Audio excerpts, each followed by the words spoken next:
Nah, saudara, di bulan Juli ini selama 3 minggu ke depan kita akan melanjutkan pembahasan tema kita dari bulan lalu, yaitu Rooted as His Disciples. Katakan dengan saya, yuk, Rooted as His Disciples.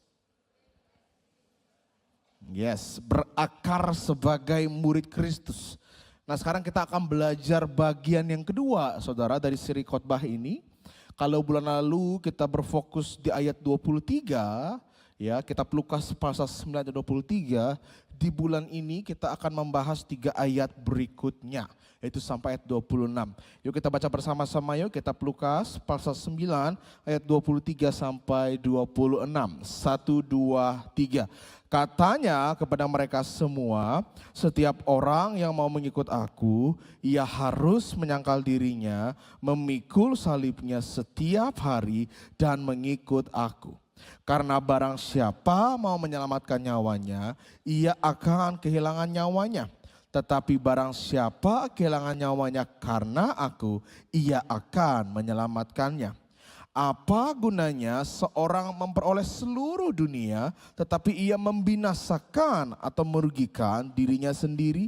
Sebab barang siapa malu karena aku dan karena perkataanku, Anak Manusia juga akan malu karena orang itu apabila ia datang kelak dalam kemuliaannya dan dalam kemuliaan Bapa dan malaikat-malaikat kudus. Yang percaya katakan amin.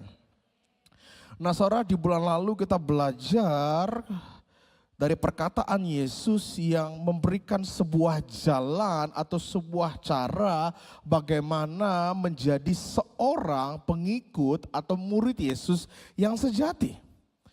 Nah, ada 4 kata dari situ di mana kita mengambil keputusan untuk mau mengikuti Yesus. Kita menyangkal diri kita, ada kita menjadikan Yesus sebagai Tuhan atas hidup kita, bukan diri kita lagi yang menjadi Tuhan. Lalu kita pikul salib, kita ikuti jalan penderitaan yang Yesus lakukan dan berikutnya terus mengikut Dia. Ya, itu yang kita pelajari, saudara.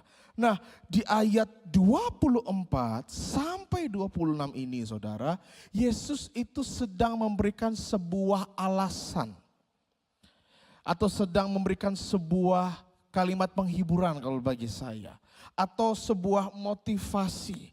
Dari apa? Dari sebuah pertanyaan, next slide, mengapa hidup sebagai murid Kristus itu layak dijalani? Jadi Yesus bukan hanya kasih tuntutannya bagaimana menjadi seorang murid Yesus, tapi Yesus juga memberikan alasannya. Kenapa sih kalau kamu pikul salib, kamu sangkal diri, kamu ikut aku, itu sesuatu yang layak untuk dijalani, yang harus dilakukan. Kenapa sih? Nah, ayat 24 sampai 26, saudara, itu adalah alasan Yesus berikan kepada kita. Dan dalam setiap alasan tersebut kita akan melihat ada sebuah seperti perbandingan Yesus berikan antara orang yang mengikut Yesus dan orang yang tidak mau mengikut Yesus, apa yang akan terjadi, dan itu juga menjadi peringatan bagi kita, tapi juga seperti saya katakan juga ada seperti kalimat penghiburan bagi kita. Ada sebuah motivasi bagi kita, sebuah dorongan bagi kita untuk kita mau memberi diri untuk mengikut Yesus. Nah, itu kita akan pelajari sepanjang bulan ini, saudara. Hari ini kita akan belajar yang pertama, mengapa sih menjadi murid itu sesuatu yang layak dijalani. Dalam kitab Lukas pasal 9 ayat 24 kita akan menemukan bahwa seorang murid itu akan menemukan hidup yang sejati. Yuk kita baca lagi sama-sama, yuk, kitab Lukas pasal 9 ayat 24, 1, 2, 3. Karena barang siapa mau menyelamatkan nyawanya, ia akan kehilangan nyawanya. Tapi barang siapa kehilangan nyawanya karena aku, ia akan menyelamatkannya. Nah, ini adalah sebuah perkataan Yesus yang sangat menarik, saudara. Ya, kalimat ini digambarkan sebagai kalimat paradoks, gitu. Karena berbanding terbalik. Dan perlu dipahami dengan sungguh supaya kita bisa mengerti maknanya, saudara. Dalam kitab Lukas atau dalam beberapa perkataan Yesus ada beberapa kalimat paradoks seperti itu, saudara. Nah, ini adalah salah satunya. Nanti kita akan pelajari maknanya lebih dalam supaya kita mengerti apa yang Yesus katakan. Tapi sebelum masuk lebih dalam, saya ingin kita mempunyai satu pemahaman yang sama. Bahwa ketika Yesus berkata ayat 24 ini bisa berbicara kepada dua kondisi pendengar, saudara. Maksudnya gimana? Jadi ketika Yesus menyampaikan perkataan ini, Yesus di ayat 23, saudara bisa ingat Yesus berkata setiap orang. Artinya semua orang yang mendengar perkataan Yesus ini, itu melakukannya tapi penerapannya berbeda. Dua orang seperti apa itu? Yaitu orang yang ada bersama dengan Yesus, murid-murid Yesus yang mengikuti Yesus kemanapun dia pergi pada saat itu. Tapi juga ada orang-orang yang mungkin belum pernah mendengar Yesus, belum percaya kepada Yesus. Jadi kalimat ini bisa ada dua penerapannya, saudara. Kepada orang yang belum percaya dan kepada orang yang sudah percaya. Oleh karena itu penting untuk kita dapat membedakan antara menerima keselamatan dan menjalani keselamatan. Nah, dalam hal menerima keselamatan, ini untuk bagi orang-orang yang belum percaya kepada Yesus, Alkitab jelas sekali menyatakan bahwa keselamatan yang kita terima, itu kita terima oleh karena kasih karunia, oleh iman. Coba kita baca sama-sama, kita Efesus pasal 2 ayat 8. Kitab Efesus pasal 2 ayat 8. Yuk, 1, 2, 3. Sebab karena kasih karunia kamu diselamatkan oleh iman. Itu bukan hasil usahamu tetapi pemberian Allah. Jadi ketika kita membaca Lukas 9:23, Lukas 9:24, ini tidak boleh dipahami seolah-olah Yesus sedang berkata, oh kalau kamu berhasil menyangkal diri, berhasil memikul salib, berhasil mengikut aku, atau bahkan kehilangan nyawanya karena aku, nah barulah kamu menerima keselamatan itu. Nah itu bukan maksud Yesus, saudara. Keselamatan itu bukan hasil usaha kita. Bukan hasil pengorbanan kita. Jelas sekali firman Tuhan katakan keselamatan itu adalah anugerah Allah melalui iman kita kepada Yesus Kristus yang telah mati dan bangkit bagi kita. Namun melalui Lukas pasal 9:24 ini, Yesus ingin bagi orang yang belum percaya ketika mendengar perkataan dia ini adalah sebuah panggilan. Untuk apa? Untuk berhenti berusaha menyelamatkan hidupnya dengan caranya sendiri. Nah bagi orang yang belum percaya Yesus, saudara, mereka berpikir bahwa oh saya bisa diselamatkan. Kalau apa? Kalau saya hidupnya baik. Saya nggak melakukan hal-hal yang jahat kok. Bahkan saya juga melakukan perbuatan baik. Saya suka menolong orang kok. Bahkan orang-orang di sekeliling saya juga sepakat bahwa saya ini orang yang baik. Tapi saya mau katakan hari ini, tidak ada satupun kebaikan kita, tidak ada satupun usaha kita yang dapat menyelamatkan kita. Yang percaya katakan amin. Hanya oleh karena pengorbanan Yesus, saudara, kita dapat diselamatkan. Karena itu ketika Yesus berkata barang siapa yang mau menyelamatkan nyawanya sendiri. Atau dalam gambaran dengan caranya sendiri, stop. Karena kamu akan kehilangan nyawamu. Tapi datanglah kepada Yesus. Percaya kepada dia. Dan bukan hanya percaya, tapi kita serahkan hidup kita kepada Yesus.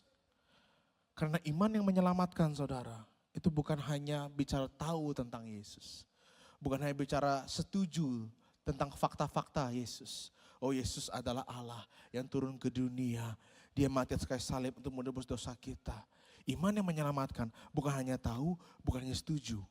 Tapi juga harus tampak di dalam tindakan kita. Di mana kita betul menyerahkan hidup kita kepada Tuhan. Dan pada saat yang sama, saudara, ayat ini juga berbicara kepada setiap kita. Orang-orang yang sudah menerima keselamatan. Ini adalah sebuah panggilan bagi kita untuk kita tidak hidup dengan gaya hidup yang lama. Jangan sampai kita melihat pengorbanan Yesus itu hanya sebagai tiket untuk masuk ke surga. Setelah itu kita menjalani hidup kita semau kita. Perkataan Yesus ini itu untuk memanggil kita bahwa setiap kita yang sudah menerima keselamatan, kita harus mempunyai kehidupan sebagai seorang murid dan kita harus mengerjakan keselamatan yang tadi diberikan kepada kita. Itu Bapak dalam kitab Filipi pasal 2 ayat 12, boleh dibuka. Paulus berkata seperti ini, saudara. Kitab Filipi pasal 2 ayat 12. Kita baca bersama-sama yuk. 1, 2, 3. Hai saudara-saudaraku yang kekasih, kamu senantiasa taat. Karena itu tetaplah kerjakan keselamatanmu dengan takut dan gentar. Bukan saja seperti waktu aku masih hadir, tetapi terlebih pula sekarang waktu aku tidak hadir. Jadi Paulus berkata kepada orang-orang yang sudah diselamatkan, bahwa kita harus mengerjakan keselamatan kita. Bukan untuk mencari keselamatan itu, bukan untuk memperoleh keselamatan, tapi karena kita sudah diselamatkan, hidupilah keselamatan itu. Kerjakanlah keselamatan itu. Jadi setiap kita yang sudah menjadi milik Kristus, kita dipanggil saudara untuk mengikut dia. Sangkal diri, pikul salib. Bukan supaya kita diselamatkan, tapi supaya kita hidup sesuai dengan kehendak Tuhan. Dan disitulah kita akan menemukan dan kita mengalami hidup yang sejati. Yang mengerti katakan amin. Ya, nah sekarang kita masuk lebih dalam saudara. Apa yang Yesus maksudkan dengan kalimat ini, ya, dari kalimat Lukas pasal 9:24 ini. Dan untuk mengerti ini saudara, kita perlu memahami kata nyawa. Katakan dengan saya kata nyawa. Nah kata nyawa saudara itu berasal dari kata Yunani psyche, yang berarti nyawa, hidup, jiwa, diri, atau keseluruhan keberadaan seseorang. Ya, tapi kalau kita baca ayat ini saudara, kita akan sulit memahaminya karena sepertinya ini sama aja gitu. Nyawa ini bicara sama aja. Tapi kalau kita melihat lebih dalam saudara, tidak seperti itu. Nah akan sangat membantu kalau kita bisa melihat ayat yang paralel. Karena perkataan Yesus ini tidak hanya dalam kitab Lukas tapi juga ada dalam kitab Injil yang lain. Coba kita buka yuk kitab Yohanes pasal 12 ayat 25. Kita lihat dalam terjemahan yang bahasa Indonesia sehari-hari. Kitab Yohanes pasal 12 ayat 25. Katanya sama nyawa saudara, kehidupan, bisa bicara tentang kehidupan. Tapi kita melihat ada dua dimensi dari kehidupan itu. Ya dikatakan seperti ini. Orang yang mencintai hidupnya akan kehilangan hidupnya. Tetapi orang yang membenci hidupnya di dunia ini akan memeliharanya untuk hidup sejati dan kekal. Membenci di sini artinya kita tidak mengutamakan hidup kita, tapi mengutamakan Kristus. Ya. Tapi perhatikan ada seperti dua dimensi kehidupan. Yang pertama adalah hidupnya di dunia ini, lalu ada juga bicara mengenai hidup yang sejati dan kekal. Balik lagi ke slide-nya. Jadi Yesus itu tidak bicara tentang dua nyawa yang berbeda, tapi ia sedang berbicara tentang satu kehidupan yang dilihat dari dua dimensi. Kehidupan saat ini, di mana kita berada saat ini adalah kehidupan badani kita, fisik kita, di mana terbatas saudara oleh waktu. Di mana pada suatu saat kita pasti akan mengalami, tubuh kita makin lemah, dan pada saat kita akan mengalami kematian saudara. Suatu yang pasti gitu. Ya, tapi kita percaya karena firman Tuhan berkata bahwa kehidupan ini tidak hanya berhenti dalam dunia ini, tapi juga ada kehidupan setelah kematian saudara bersama dengan Tuhan. Nah itu bicara mengenai kehidupan kekal tadi, hidup sejati tadi. Ya, jadi ada dua dimensi saudara ketika Yesus bicara tentang nyawa di sini. Jadi secara sederhana kalau kita mengartikan atau mengatakan perkataan Yesus ini, memparafrase seperti ini saudara. Orang yang mempertahankan kehidupan sementara ini akan kehilangan kehidupan kekal. Sebaliknya orang yang menyerahkan kehidupan sementaranya ini karena Yesus, dia akan memperoleh kehidupan yang kekal di dalam Tuhan. Nah ini supaya membantu saudara memahami bahwa ternyata yang dimaksud Yesus ada dua kehidupan di sini. Ya, walaupun memakai kata yang sama yaitu nyawa. Nah berikutnya kita akan lihat kalimat yang pertama yang Yesus ucapkan. Yesus berkata, next slide, barang siapa mau menyelamatkan nyawanya. Nah kata nyawa di sini saudara itu berbicara tentang dimensi kehidupan yang pertama tadi. Kehidupan yang saat ini kita jalani saudara. Kehidupan fisik kita. Dimana ketika kita bicara tentang kehidupan ini gak hanya bicara soal tubuh. Ya, tapi banyak hal yang terkait. Bisa bicara mengenai kenyamanan, keamanan, keselamatan fisik. Apakah ada hubungan-hubungan, keluarga, pertemanan. Mungkin bisa juga kekayaan yang ada pada kita, ada harta. Mungkin juga bicara mengenai keinginan-keinginan kita. Itu juga termasuk dalam kehidupan kita saudara. Ya. Jadi ketika bicara mengenai nyawa, psyche, orang yang mau menyelamatkan nyawanya, itu juga terkait hal-hal seperti itu. Dan pada kenyataannya saudara, kalau kita ingin menyelamatkan kehidupan kita, itu enggak selalu salah kok saudara. Bukan artinya ketika Yesus berkata kalimat ini lalu kita semua diminta untuk kita harus hidup dalam penderitaan, kita harus benci hidup kita harus buang semua yang ada pada kita. Enggak, bukan seperti itu saudara. Ya. Pada kenyataannya kalau kita yang menyelamatkan kehidupan kita itu enggak selalu salah. Dalam artian kalau misalnya kita berusaha olahraga, menjaga kesehatan enggak ada salahnya. Atau kita berusaha untuk menghindari hal-hal yang berbahaya bagi kita, enggak ada masalahnya juga. Atau mungkin kita bekerja, kita mencari penghasilan supaya apa? Supaya kita bisa membangun kehidupan yang lebih stabil. Atau kita berusaha untuk membeli rumah sehingga nanti keluarga kita bisa tinggal dengan nyaman, dengan aman. Enggak ada yang salah dengan itu saudara.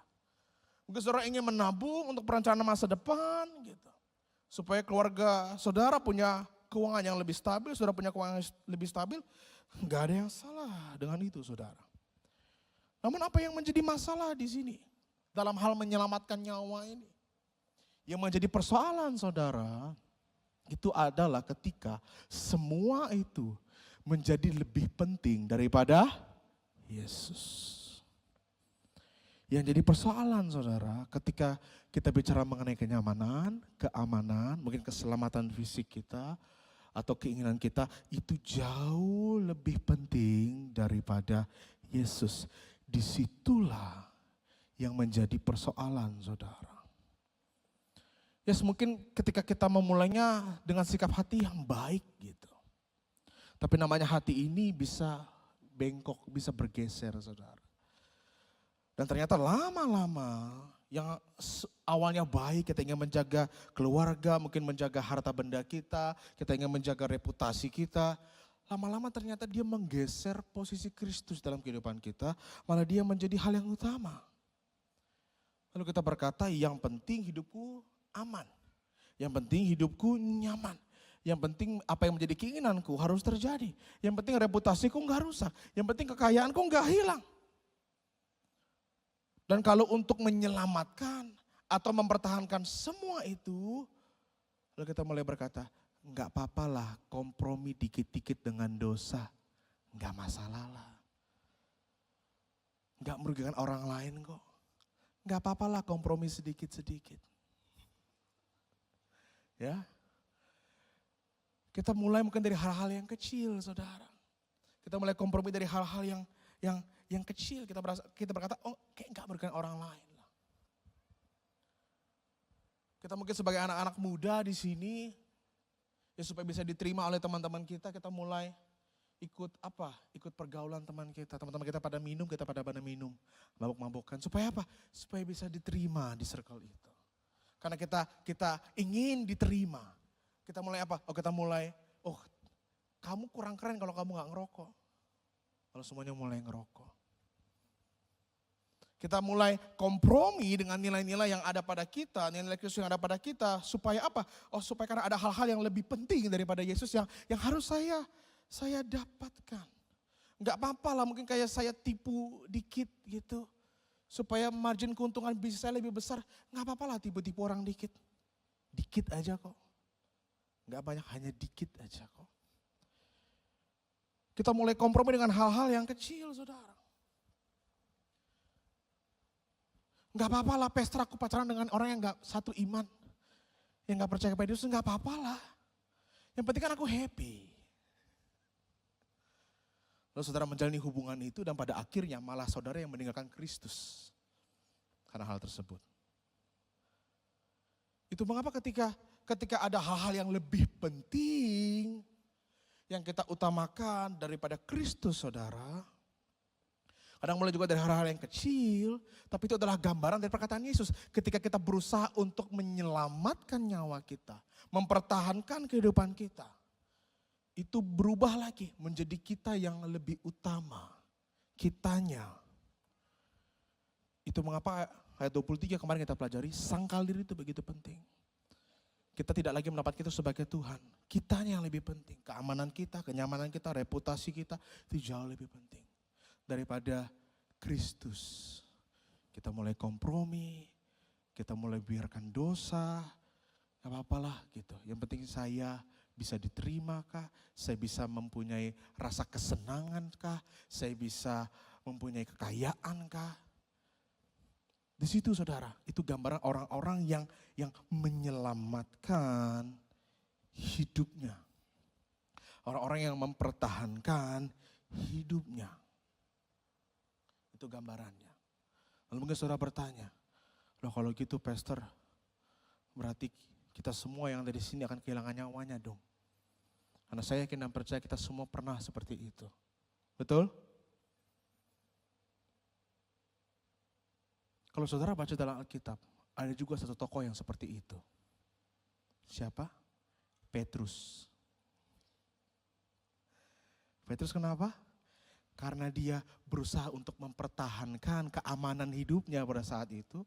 Karena semua orang lagi begitu menggebu-gebu ingin membunuh Yesus. Lalu ada orang yang bertanya, kamu kenal Yesus gak? Enggak. Dia tidak mau diidentifikasikan dengan Yesus. Dia menyangkal Yesus, saudara. Kenapa? Karena dia lebih mengutamakan keamanannya. Atau mungkin apakah bisa bicara mengenai aduh malu untuk diakui sama seperti orang yang disalib. Aduh, makanya Petrus menyangkal Yesus. Tapi saya mau katakan saudara, kita melihat hidup Petrus, ternyata masih ada kesempatan kok untuk kita bisa bertobat dan kembali kepada Tuhan. Selama Tuhan masih bisa kasih kita nafas hari ini, selama kita masih bisa beraktivitas hari ini, itu artinya Tuhan masih kasih kesempatan bagi kita untuk kita kembali kepada Tuhan. Yang mengerti katakan amin. Lalu gimana perkataan Yesus ini? Yes, selama kita masih hidup, kita pasti diberi kesempatan saudara untuk kita kembali kepada Tuhan. Tapi ada satu kata yang saya ingin saudara perhatikan juga. Yaitu ada kata mau di sini. Kata mau. Barang siapa mau menyelamatkan nyawanya. Saudara, kata mau di sini bisa bicara mengenai keinginan, bisa bicara mengenai hasrat, desire. Tapi juga bisa ada maknanya adalah pilihan, saudara. Pilihan. Dan pilihan ini bukan sebuah pilihan yang biasa, tapi juga sudah menjadi pilihan yang bulat di dalam hidupnya. Tekad yang bulat, pilihan yang mendasar. Bisa bicara menjadi sebuah gaya hidup, arah hidup. Setiap dari kita saudara, pasti suatu waktu apakah bisa mengalami ketakutan seperti Petrus atau mengalami godaan-godaan yang ada. Setiap hari kita pasti akan dihadapkan pada pilihan. Antara apa? Antara kita memilih diri kita sendiri atau kita memilih Kristus. Selalu ada pilihan yang dihadapkan setiap hari kepada kita, saudara. Dan orang yang ditegur oleh Yesus di sini, barang siapa mau menyelamatkan nyawa, itu juga adalah orang-orang yang setiap kali dihadapkan pilihan, apakah kita mau memilih Yesus atau memilih hidup kita sendiri. Ini adalah orang-orang yang juga selalu memilih hidupnya sendiri sampai pada akhirnya, saudara. Dan kalau sampai pada akhirnya, artinya sampai pada ujung waktunya, sampai pada akhir hidupnya, maka disitulah dia akan kehilangan nyawanya, saudara. Itu mengapa penting bagi kita untuk kita pastikan dalam kehidupan kita hari-hari. Karena kita pasti akan dihadapkan pilihan-pilihan, saudara. Apakah kita mau memilih antara penerimaan manusia atau memilih setia kepada Kristus? Dan hari ini pilihlah untuk setia pada Kristus. Amin. Kalau selama ini mungkin kita pernah seperti Petrus, Tuhan masih kasih kesempatan, datang sama dia dan bertobat. Orang yang berusaha untuk menyelamatkan nyawanya, mempertahankan hidupnya, kelihatannya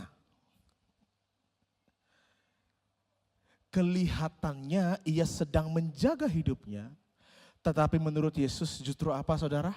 Ia kehilangan nyawanya. Mungkin dia berpikir dengan udah nggak apa-apa lah kita tipu orang, kita semestinya orang itu dapat hak dalam pekerjaannya, tapi kita nggak mau kasih supaya apa? Supaya keuntungan kita lebih banyak, supaya kekayaan kita makin banyak, dan kita lakukan itu terus menerus. Padahal Tuhan sudah tegur, tapi kita nggak mau bertobat, terus menerus kita lakukan seperti itu. Kita berpikir kita sedang menjaga hidup kita. Mungkin kita berpikir kita sedang menjaga kekayaan kita. Tapi sampai pada akhirnya ternyata itu semua sia-sia, saudara. Kenapa? Karena walaupun ada yang berhasil mempertahankan kehidupannya sampai pada akhirnya ternyata nggak ada yang bisa dibawa di dalam kematiannya. Kita berusaha untuk mempertahankan kekayaan kita, reputasi kita, jabatan kita, tapi ternyata pada sampai akhirnya nggak ada yang kita bisa bawa. Kita datang nggak bawa apa-apa, kita pergi pun nggak bawa apa-apa, saudara. Itu mengapa Raja Salomo dalam kitab Pengkhotbah pasal 1 ayat 14 dia berkata seperti ini. Boleh dibuka? Kitab Pengkhotbah pasal 1 ayat 14. Aku telah melihat segala perbuatan yang dilakukan orang di bawah matahari. Ini bicara tentang orang-orang yang bekerja, yang mungkin berusaha untuk mencari membangun kehidupannya. Membangun kekayaannya. Mungkin untuk mencari kesenangan duniawi ini. Aku telah melihat segala perbuatannya. Dan Raja Salomo pun adalah satu raja yang terkaya karena di hikmatnya yang begitu dahsyat. Yang diberikan oleh Tuhan. Tapi dia pun jatuh. Dia berpikir 700 selirnya itu bisa memberikan kesenangan bagi dia. Tapi ternyata enggak, saudara. Dia dalam melihat segala sesuatu. Lalu dia berkata, tapi lihatlah apa saudara? Segala sesuatu adalah kesia-siaan dan usaha menjaring angin. Karena enggak ada yang bisa kita bawa di akhir nanti.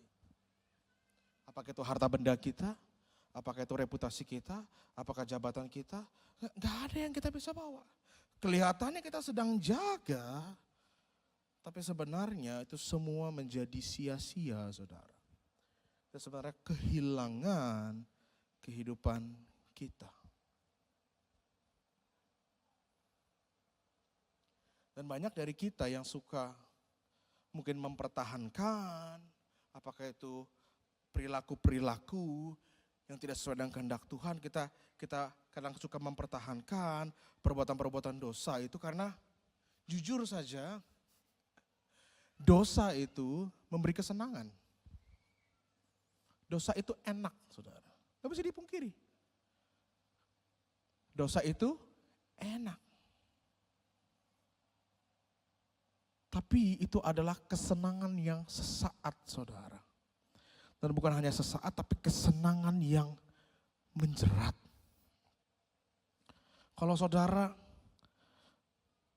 sedang marah sama seseorang, saudara begitu emosi, begitu membara, ada sebuah rasa ingin untuk saudara bisa balas perbuatannya. Lalu saudara balas orang itu. Ada sebuah kepuasan di hati saudara. Kepuasan sesaat. Itu apa bagi saudara yang suka nonton Dracin, ya kan? Drama-drama Cina di TikTok itu, saudara, yang berepisode-episode itu, pokok sampai 30 episode pertama dia direndahkan terus. Ternyata dia tukang bakso yang adalah CEO. Ya kan? Di episode ke-30 tuh, wah kita pas nonton itu puas hati kita. Ya kan? Tapi dosa itu seperti itu, ada memberikan sebuah kesenangan sesaat, memberi kepuasan sesaat, saudara. Tapi itu menjerat hidup kita. Sedikit saya share, saudara.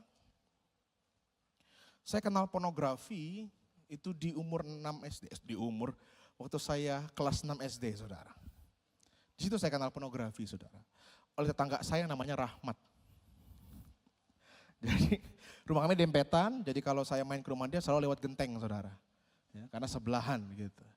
Tiba-tiba suatu saat dia nunjukin lewat HP-nya ada satu gambar. Ya, gambar pornografi. Lalu saya kayak, apa ini? Belum pernah kulihat.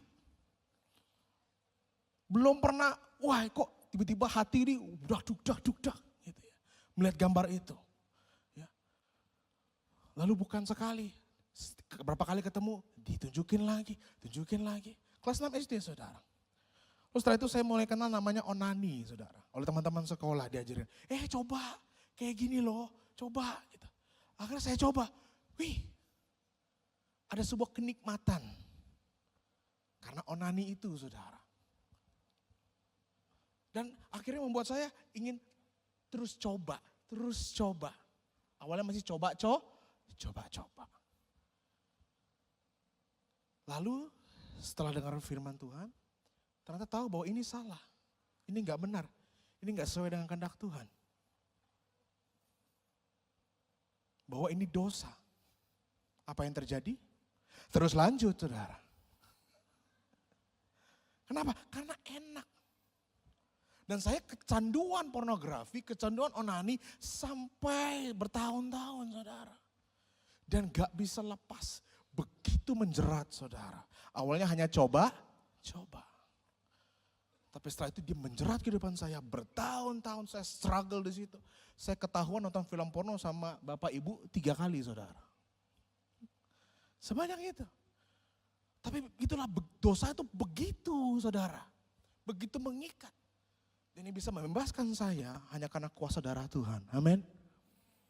Hanya darahnya yang bisa membebaskan saya. Bukan karena perbuatan saya sendiri, bukan karena usaha saya, nggak bisa. Kalau dengan usaha saya sendiri nggak akan bisa lepas, saudara. Kita nggak akan bisa menang lawan kuasa dosa. Tapi hanya bisa lewat darah Yesus saja yang menebus kita, saudara. Tapi itu yang terjadi. Dosa itu seperti kayak pancingan, saudara. Ikan itu hanya lihat umpannya aja. Tapi ketika dia balik, saudara. Dosa akan jerat balik, saudara. Akhirnya kita terjerat bisa bertahun-tahun, saudara. Dan kita berusaha untuk lepas, tapi kok gak bisa ya. Awalnya saudara berpikir cuma coba-coba untuk ngerokok. Ya supaya kelihatan keren teman-teman. Sekarang coba aja udah bertahun-tahun. Lepas mudah gak? Gak bisa, susahnya bukan main. Kan dosa seperti itu, dia merusak, saudara, hidup kita. Itu sifat dosa, saudara. Kita berkata gak apa-apa lah, seks bebas. Enak kok. Dia memberikan kesenangan. Enak kok. Tapi kita berpikir bahwa itu enak, itu memberikan kesenangan. Tapi gak tahu ternyata itu menjerat kehidupan kita. Ternyata dampaknya begitu merusak hidup kita, saudara. Maka ada orang-orang yang hidupnya sampai hancur. Cuma karena seks bebas, saudara. Hamil di luar nikah. Bahkan ada yang sampai jatuh dalam aborsi. Karena itulah dosa seperti itu merusak dia, saudara. Sampai kedalaman. Itulah sifat dosa, saudara. Dan kadang-kadang kita ingin mempertahankan itu. Karena itu menimbulkan sebuah rasa kesenangan bagi kita. Mungkin ada kenikmatan bagi kita. Kalau kita berkata, enak aja jadi orang kaya, enak. Walaupun nipu orang enak, oh enak yang penting saya bisa kaya. Ngelakuin dosa mah gak masalah, yang penting saya kaya. Enak gak? Enak, saudara. Saya bilang gak ada orang mau jadi kaya, pasti enak gitu. Mau nipu orang gak masalah, yang penting saya kaya. Enak, saudara. Tapi dosa itu merusak hidup kita. Sebegitunya, saudara. Itu mengapa Yesus berkata, barang siapa yang mau menyelamatkan nyawanya, mau mempertahankan nyawanya, mempertahankan hidupnya, lebih utama itu daripada Kristus, Yesus berkata ia akan kehilangan nyawanya. Itu mengapa hari ini kalau saudara mengerti firman Tuhan hari ini, saudara sudah mendengar firman Tuhan hari ini, kalau Tuhan masih kasih kesempatan kepada kita, hari datang sama Tuhan dan bertobat, amin. Ya, karena hanya Yesus yang sanggup menebus kita, membebaskan kita, menjadikan kita orang yang mengalami kebebasan yang sesungguhnya, kebebasan yang sejati, yang mengerti kita beri kemuliaan bagi Tuhan kita yang dahsyat.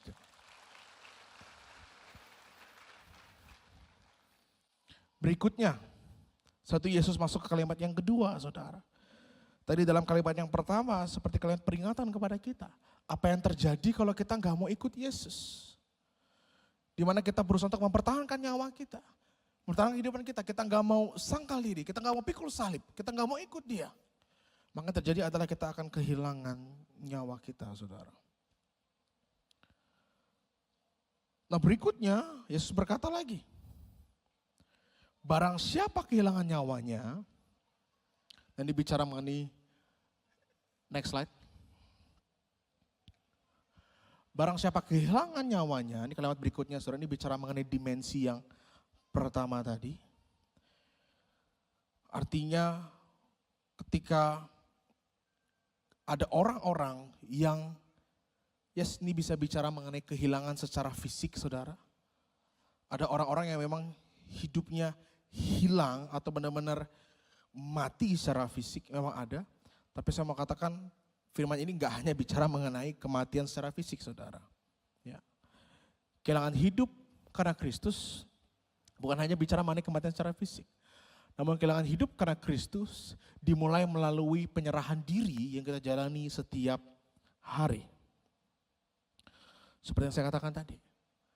Mungkin kita enggak, ya puji Tuhan kita enggak hidup di zaman yang dimana mungkin kita ada ditodong pistol. Ya, atau mau digerek kamu pilih Yesus atau mati. Bersyukur kita enggak di zaman itu saudara. Ya. Tapi kita enggak tahu depannya seperti apa. Gitu. Tapi seperti saya katakan tadi, setiap hari kita pasti akan dihadapkan oleh pilihan-pilihan. Apakah kita mau hidup bagi diri kita sendiri atau mau hidup bagi Kristus. Ada pilihan-pilihan saudara. Dan kehilangan karena aku itu artinya kita memilih Kristus saudara. Walaupun itu mendatangkan, apakah bicara mengenai kehilangan tadi, bicara mungkin ada penderitaan yang kita hadapi. Tapi ketika kita kehilangan karena Kristus saudara, di situ ada janji Tuhan bagi kita. Dan satu hal yang penting dari kalimat Yesus ini saudara, yaitu ada frasa karena aku. Nah karena aku ini sangat penting saudara. Yesus tidak sedang berkata bahwa semua kehilangan itu mempunyai nilai rohani. Mungkin saudara berkata, Pastor saya lagi sedih nih. Kenapa? Ya di dalam perjalanan hidup saya ini saya kehilangan uang Pastor. Kenapa? Karena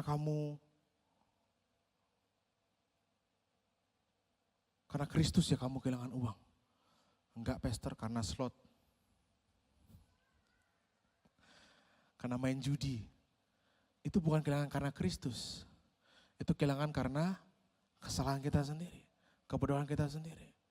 Pastor saya diberhentikan dari tempat pekerjaan saya. Kenapa?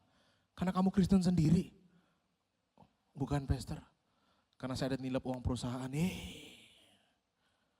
Itu mah kesalahan kita sendiri saudara. Pastor saya dikucilkan oleh teman-teman saya. Gak ada yang mau dekat dengan saya. Kenapa? Karena saya suka gosipin orang, Pastor. Karena saya suka marah-marah, suka emosian, gak bisa kontrol emosi saya, maka orang mengucilkan saya. Itu bukan kehilangan karena Kristus, saudara. Itu kehilangan karena salah kita sendiri. Itu apa kita buka ayat 1 Petrus pasal 4 ayat 15 sampai 16. 1 Petrus pasal 4 ayat 15 sampai 16. Kita baca sama-sama ya saudara, 1, 2, 3. Janganlah ada di antara kamu yang harus menderita sebagai pembunuh atau pencuri atau penjahat atau pengacau. Berhenti dulu di situ saudara, balik lagi ayat 15. Petrus berkata, janganlah ada di antara kamu yang harus menderita sebagai pembunuh. Jadi penderitaan kita itu karena kesalahan kita sendiri. Karena kita mencuri, karena kita penjahat. Mungkin kita berkata, Pastor aku sih 3 itu enggak ngelakuin. Pembunuh, pencuri, penjahat. Tapi mungkin pengacau. Secara enggak sadar. Mungkin kadang-kadang kita lakukan itu saudara. Gimana cara ngeceknya? Saudara bisa ngecek. Kalau di dalam sebuah pertemanan, di dalam sebuah lingkungan atau ada meeting. Kalau saudara hadir di situ, apakah yang hadir ada damai sejahtera Tuhan di situ? Atau ketika saudara hadir di situ malah jadi kacau semuanya? Saudara bisa cek, karena respon saudara kah, karena cara ngomong saudara kah, awalnya happy-happy, wah senang-senang, tiba-tiba saudara datang kayak langsung ngomong satu kata yang langsung bikin bikin gak enak semua orang, langsung bikin moodnya jelek gitu kan. Ya mungkin kita bukan pembunuh, pencuri, penjahat. Tapi mungkin seperti saya katakan tadi, kita dijauhin, dikucilkan, kenapa? Karena kita pengacau. Ya. Jadi perlu cek dalam kehidupan kita. Tapi yang Petrus berkata, jangan sampai kita menderita karena hal-hal ini. Tapi menderita karena apa? Next, kita baca 16 yuk. 1, 2, 3. Tetapi jika ia menderita sebagai orang Kristen, maka janganlah ia malu, melainkan hendaklah ia memuliakan Allah dalam nama Kristus itu. Jadi kalau kita menderita, hendaklah kita menderita sebagai orang apa? Orang Kristen. Coba lihat kiri kanannya, tanya, kamu orang Kristen bukan? Yang dimaksud Yesus bukan Kristen secara KTP. Apa Kristen KTP, saudara? Kristen tanpa pertobatan. Yang ada hanya di KTP doang. Kadang-kadang munculnya di Paskah sama Natal. Setelah itu dia hilang.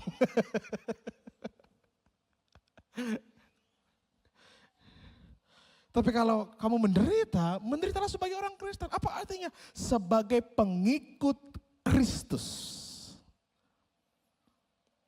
Hendaklah menderita karena itu.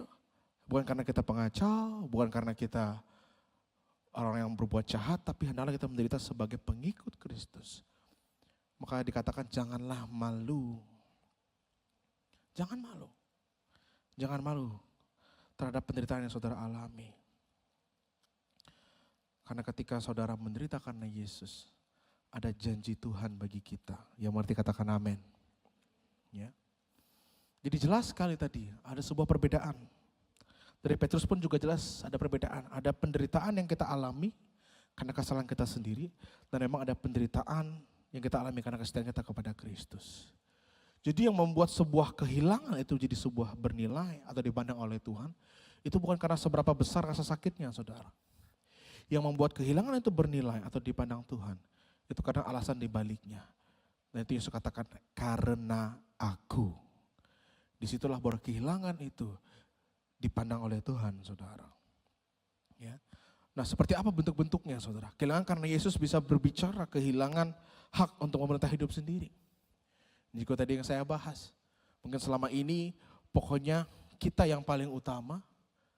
Pertanyaan selalu ada dalam kehidupan kita, apa mauku, apa yang menjadi keinginanku.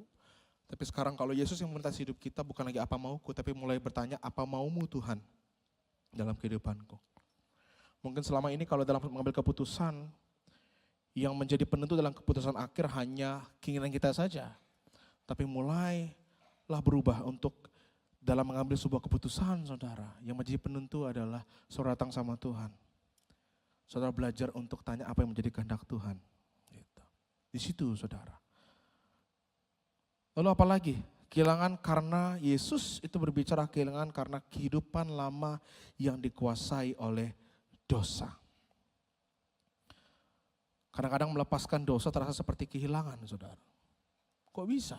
Ya karena saya katakan tadi, dosa itu enak, saudara. Jadi kalau kita melepaskan itu rasanya ada sebuah kehilangan, ada sebuah kerugian yang kita alami. Saya nggak hanya bicara di dalam hal tadi masalah seksual. Mungkin ada dari kita yang kita begitu sakit hati sama seseorang, begitu kepahitan sama seseorang. Lalu aku berkata, dia yang menyakiti aku loh pastor. Ini harga diriku loh. Harga diriku diinjak-injak. Masa dia yang berbuat salah, aku yang ampuni. Ini harga diriku loh pastor.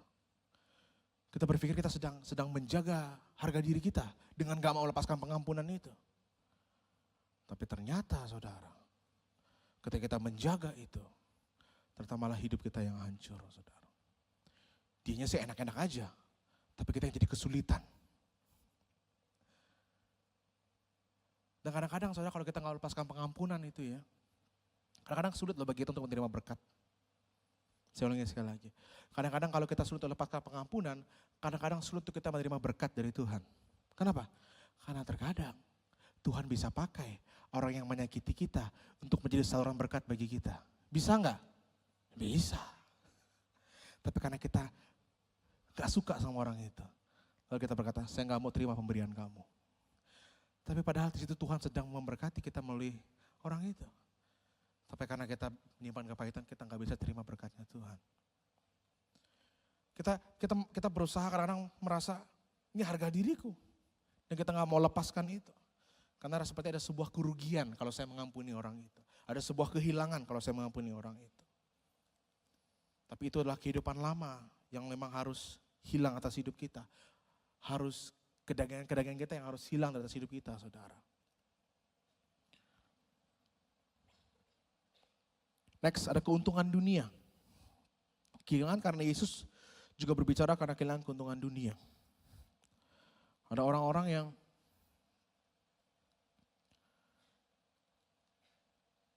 mungkin karena ikut Yesus, mereka betul-betul dikucilkan oleh dunia. Ada enggak? Ada. Mungkin saudara yang dari latar belakang agama lain, hanya diri saudara sendiri yang datang kepada Tuhan. Dan saudara membawa hidup saudara. Saudara ke gereja, saudara dibaptis, tapi orang-orang di sekeliling saudara enggak bisa terima saudara. Termasuk keluarga diri saudara sendiri. Jadi saudara betul-betul kehilangan keluarga saudara. Dan orang-orang seperti itu ada saudara di sekeliling kita. Ada.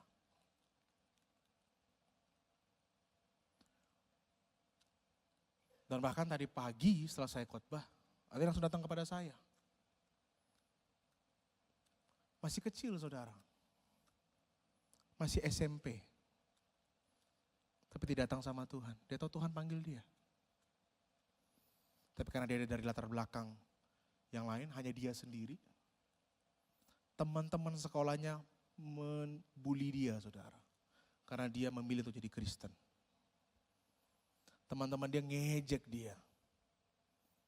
Keluarganya marahin dia. Tapi dia tetap memilih untuk ada dalam iman.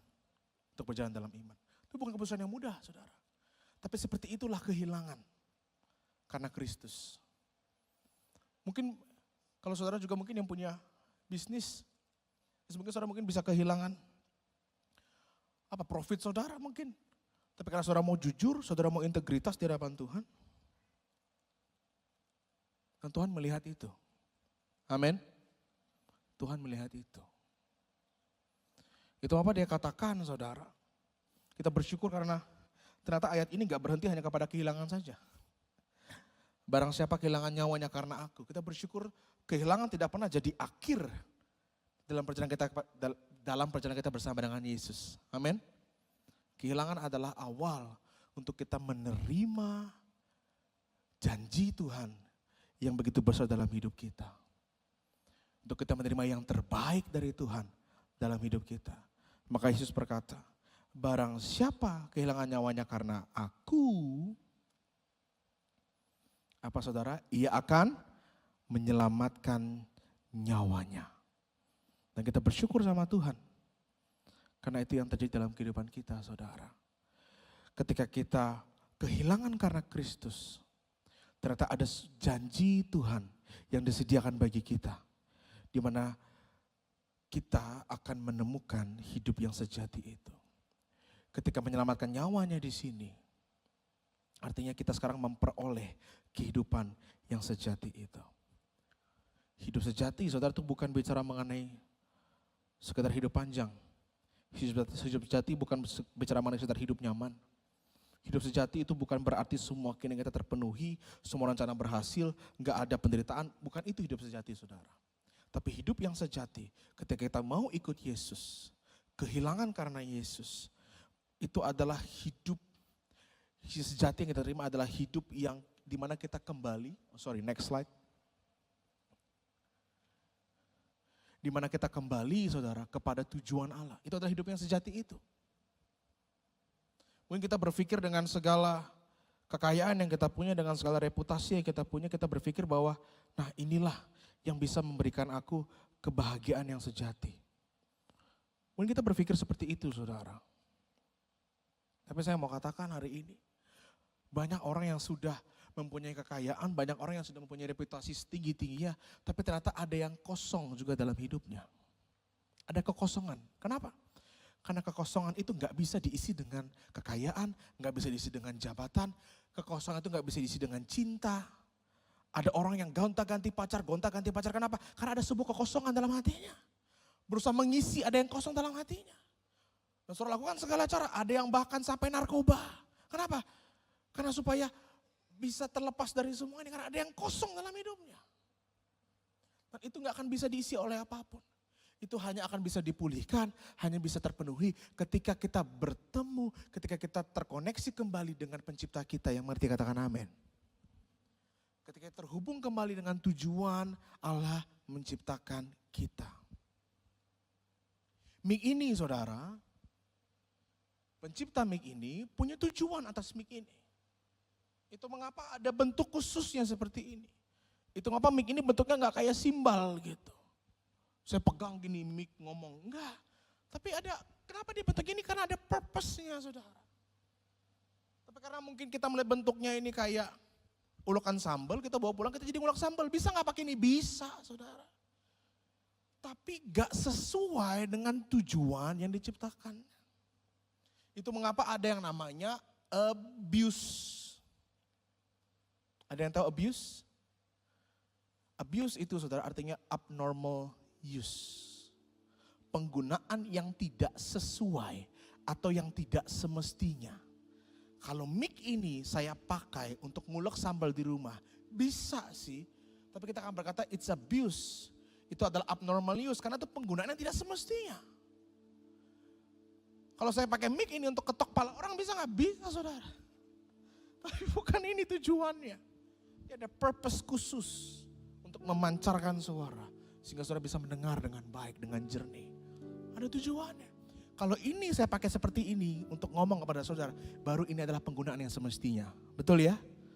Kalau tadi saya gunakan untuk yang lain saudara, itu jadi abuse, abnormal use saudara. Hidup kita juga sama. Kalau kita nggak kembali kepada desain awalnya Allah saudara, kita nggak datang lagi kepada Allah, nggak terhubung kembali dengan Allah, gak masuk dalam tujuan Allah, hidup kita juga bisa abuse. Abnormal use. Itu mengapa kita melakukan segala sesuatu saudara untuk mencari hidup yang bermakna tapi gak akan dapat. Karena gak sesuai dengan apa yang Tuhan mau. Gak sesuai dengan tujuan kita diciptakan. Makanya kadang-kadang yang saya bilang katakan tadi, kekosongan itu gak ada yang bisa isi selain Yesus. Yang mengerti katakan amin.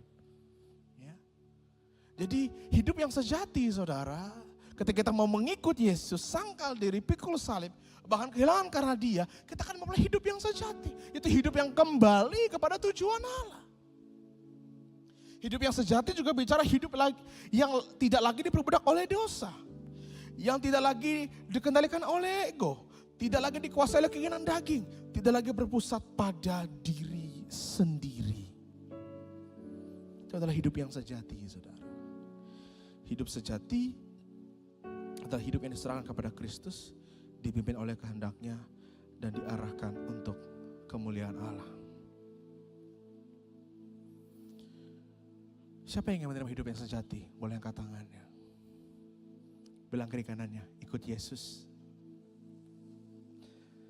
Gak ada cara lain selain ikut Yesus. Saudara bisa lakukan apapun untuk mencari hidup sejati, tapi saudara tidak akan mendapatkannya. Hanya didapat di dalam Yesus.